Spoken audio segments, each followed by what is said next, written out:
There are two things that the British sentimentalise more avidly than anything else: nature and childhood. But these are crucial subjects, and to me it's unmistakable that a gap is currently widening between children and the natural world in this country. What an amazing thing you found! Oh, two of them. Snails. Shall I just go up and get them?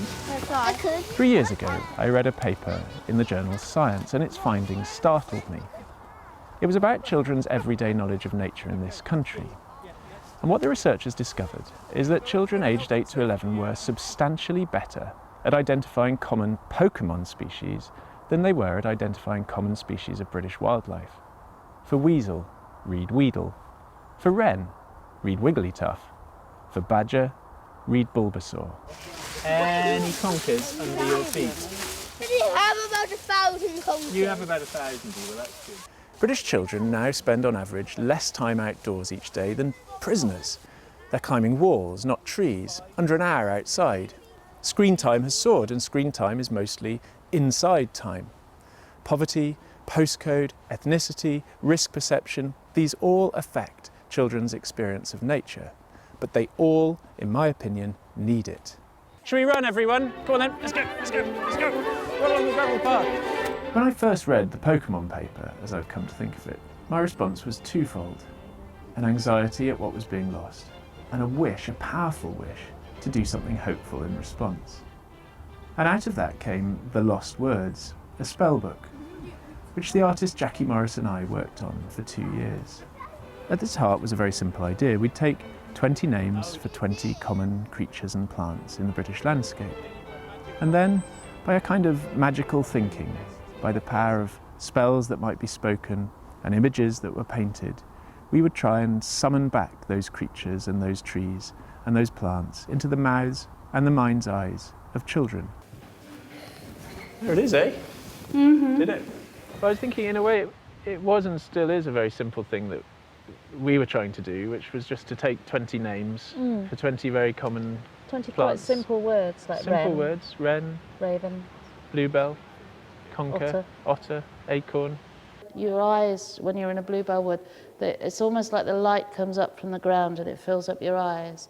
I know it's called The Lost Words, but it was only when I sat in a classroom in front of 32 children and they didn't know what a wren was. And Or a kingfisher, or a kingfisher, but the fact that they would have heard wrens and wrens would have flitted past them. Now, next time a little brown bird goes past, they'll be curious.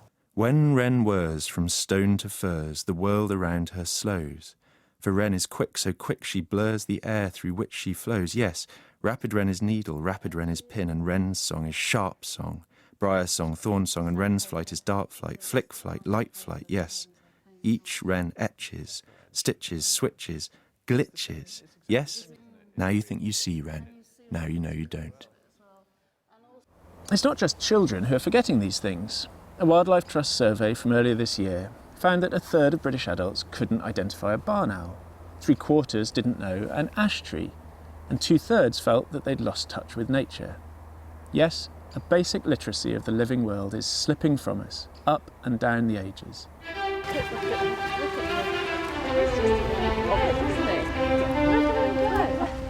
We were in the exhibition and then we came out and this amazing thing happened. We released children into the wild and it took them about 1.5 seconds to start picking things up, telling stories, giving names. Finding leaves, comparing colours. And a worm became a desert crossing.